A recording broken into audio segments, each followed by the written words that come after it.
یہ ان دنوں کی بات ہے جب میرا چھوٹا بھائی اس دنیا میں آیا۔ میں تب 6 سال کا تھا۔ اس کا آنا تھا کہ مجھ میں جیلسی جیسی نیگیٹو فیلنگ پیدا ہو گئی، پر شاید یہ نیچرل چیز تھی۔ ماں باپ کا لاڈ پیار کا حقدار پہلے صرف میں تھا۔ میں کیسے شیئر کر سکتا تھا ماما بابا کو کسی اور کے ساتھ؟ مظہر کو گھر آئے 4 دن ہوئے تھے اور میری برداشت سے باہر تھا اس کو اس حد تک پروٹوکول ملنا۔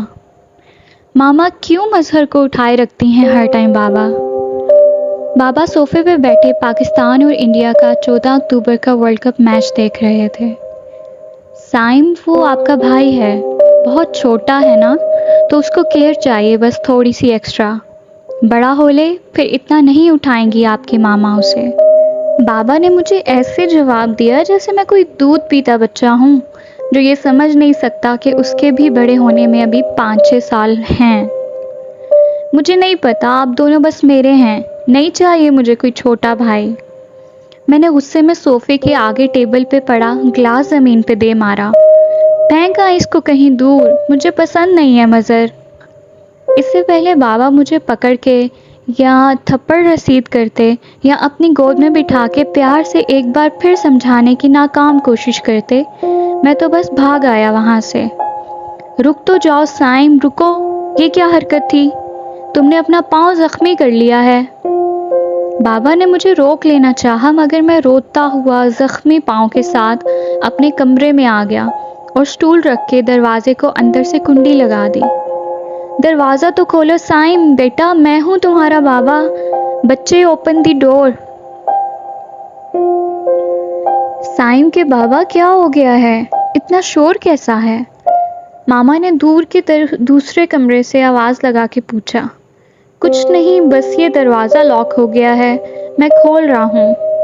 بابا نے بہت زور آزمائی کے بعد آخر دروازہ کھول ہی دیا۔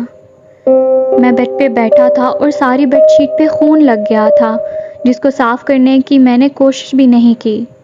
الٹا اسی خون پہ منہ رکھ کے میں زور زور سے رو رہا تھا۔ آپ چلے جائیں یہاں سے، آپ میرے کچھ نہیں لگتے، آپ کو بس مظہر پیارا ہے۔ بابا نے بغیر کچھ کہے مجھے گلے سے لگا لیا اور ایک ہاتھ سے اسی بیڈ شیٹ سے میرے پاؤں کا بہتا خون صاف کرنے لگے۔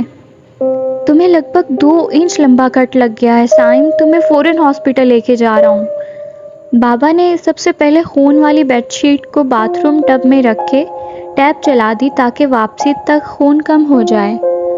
مجھے بعد کا دروازہ بھی لاک کرنا پڑے گا تاکہ تمہاری ماما اتنا خون دیکھ کے پریشان نہ ہو جائیں۔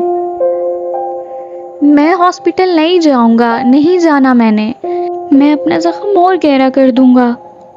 میں نے سائڈ ٹیبل پہ پڑے کلر باکس سے ایک گرین پینسل کلر اٹھایا اور اپنا زخم میں زور سے گھسانے لگا۔ سائم، بابا نے میری دائیں گال پہ ایک تھپڑ لگایا اور اس گرین پینسل کلر کو میرے ہاتھ سے پکڑنے کے بعد دیوار پہ دے مارا، مگر تب تک میں درد برداشت نہ کرتے ہوئے بے ہوش ہو چکا تھا۔ آپ مجھے کہاں لے جا رہے ہیں؟ میری آنکھ کھلی تو میں بابا کے ساتھ گاڑی میں تھا۔ میرے شدید زخمی پاؤں پہ جو ماما کا اورنج دوپٹہ بندھا ہوا تھا وہ اب اورنج نہیں رہا تھا بلکہ میرے لگاتار خون بہنے سے ریڈ ہو چکا تھا۔ بابا نے گاڑی کی سپیڈ کو اور بڑھاتے ہوئے مجھے جواب دیا، ہمیں جلد سے جلد ہاسپٹل پہنچنا ہے سائم۔ جو ہی میرے کانوں نے ہاسپٹل کا نام سنا تو میں نے بابا کا ہاتھ پکڑ لیا جو کہ اسٹیئرنگ پہ تھا۔ میں ان کو روکنے کے لیے ان کے ہاتھوں پہ اپنے دونوں ہاتھوں سے تھپڑ مارنے لگ گیا۔ مجھے نہیں جانا ہاسپٹل، روکیں گاڑی، روکیں۔ سائم بس کر دو، بابا مجھے ڈانٹنے لگے، تم بڑے بھائی بن چکے ہو، اب بڑے ہو جاؤ، ایکسیڈنٹ ہو سکتا ہے یوں ہمارا۔ بابا کا یہ آخری جملہ تھا۔ میں اپنی ضد سے باز نہ آیا اور سامنے سے ایک ہیوی ٹرک ہماری گاڑی سے ایسے ٹکرایا جیسے کسی برے لمحے میں کوئی بم گر گیا ہو ہم پہ۔ میرے زخمی پاؤں والی ٹانگ ٹوٹ گئی اور میری گردن میں بھی فریکچر آیا، اور میرے بابا، ان کی روح وہاں واپس چلی گئی جہاں سے مظہر کی روح آئی تھی، آسمان پہ۔ ایسا ماما کہتی تھیں۔ मामा मज़हर साथ सोती थी और उसके शोर की वजह से मैं अकेला अपने बिस्तर पे।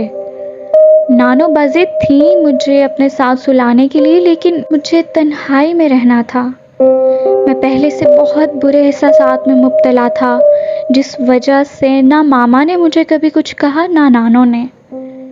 बाबा की मौत का ज़िम्मेदार मुझे किसी ने नहीं ठहराया, बल्कि एक सच तो ये है कि मैंने किसी को बताया ही नहीं कि बाबा की मौत मेरी वजह से हुई।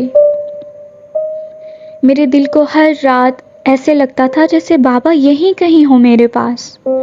रात सोते वक्त मुझे उनका एहसास अपने बिस्तर पे मेरे पीछे होता था।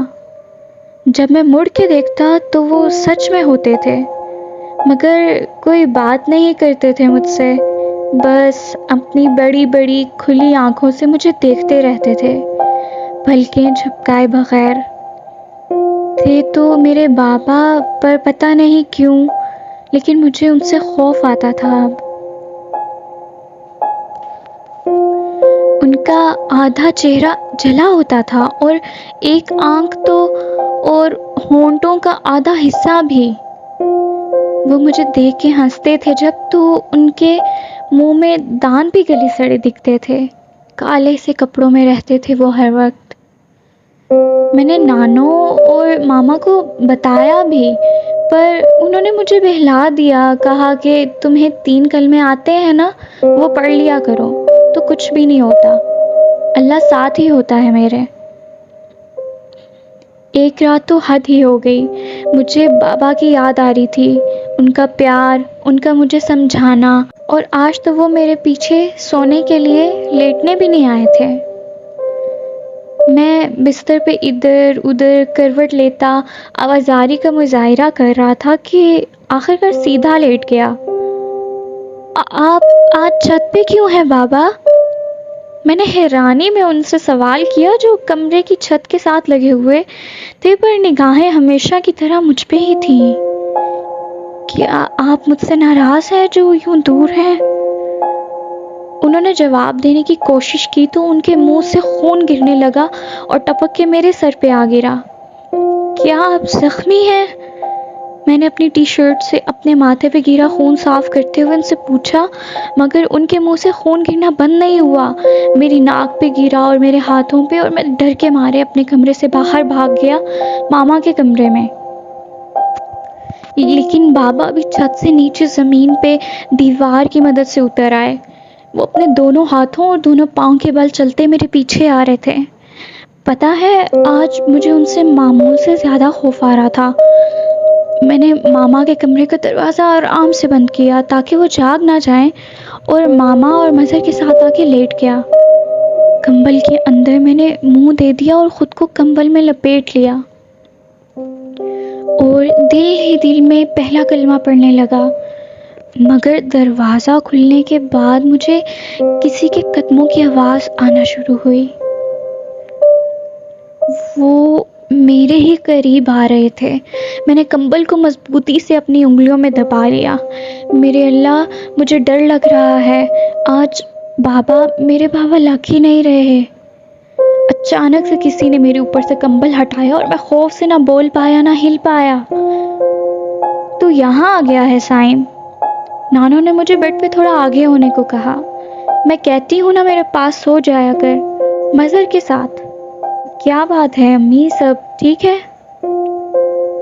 मामा ने मेरी तरफ करवट लेते हुए नानो से पूछा। अरे मेरा बच्चा साइम, चलो सो जाओ यहाँ, भाई साथ ही। मुझे देखते साथ मामा ने मुझे प्यार किया और मज़हर साथ लिटा दिया।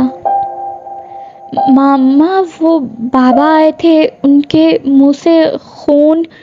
तुम्हारे बाबा कहाँ से आने लगे? तुम्हें 10 बार कहा है, वो अल्लाह ताला पास जा चुके हैं। मामा ने मेरी बात भी नहीं पूरी होने दी और मुझे डांट दिया। अब बेड पे मैं नानो साथ और मज़हर मामा साथ था। मैं पहली बार मज़हर को इतने करीब से देख रहा था। छोटा सा चेहरा था उसका, आंखें बंद थीं, वो सीधा लेटा हुआ था। मेरी आंखों में खौफ से नींद नहीं थी आज की रात।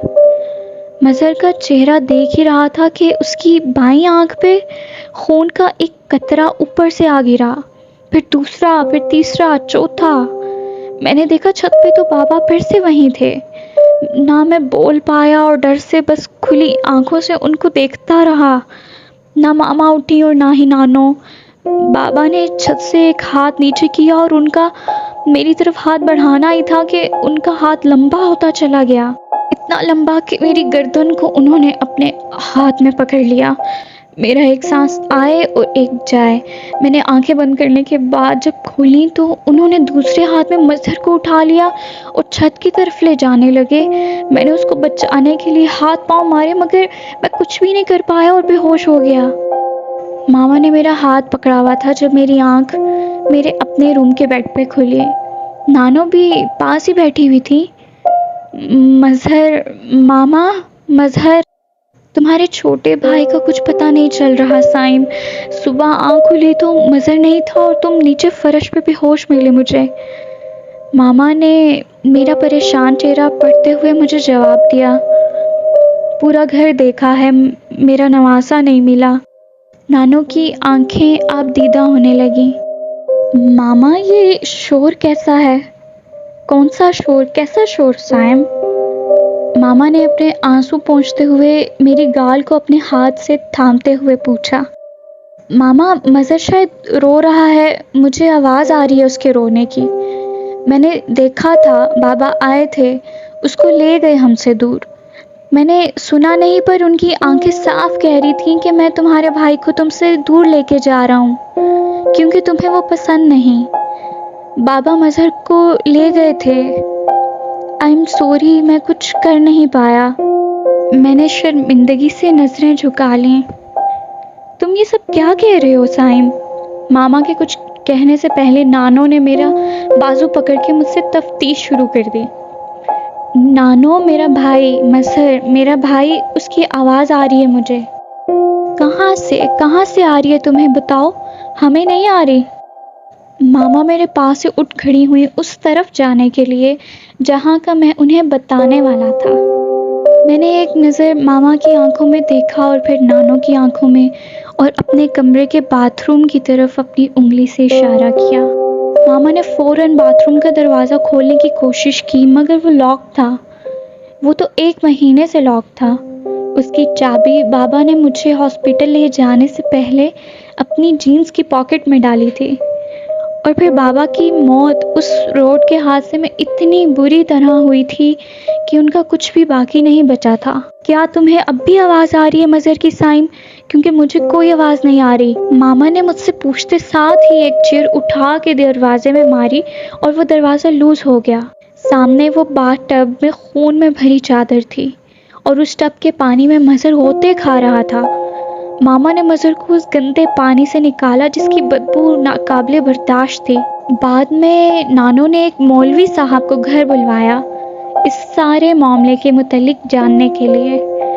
मौलवी साहब ने बताया कि ये जो खून भरी चादर 1 महीने से यहाँ बाथरूम में बंद थी पानी के अंदर, उस गंदगी की वजह से शयातीन आ गए थे हमारे घर जिन्नात की सूरत में। मगर ज़्यादा नुकसान से हमारी बचत सिर्फ इस वजह से हो गई क्योंकि मामा और नानो ने बाबा के इंतकाल के बाद 5 वक्त की नमाज पढ़ना शुरू कर दी थी। ये वाक़या मैंने अपनी डायरी में आज लिखा है और अब मैं 10 साल का हो चुका हूँ। आज के लिए इतनी डायरी बहुत है। मैंने थकन से नढाल होके अपनी डायरी बंद की और उसको वहीं टेबल पे रख के कमरे से बाहर जाने लगा।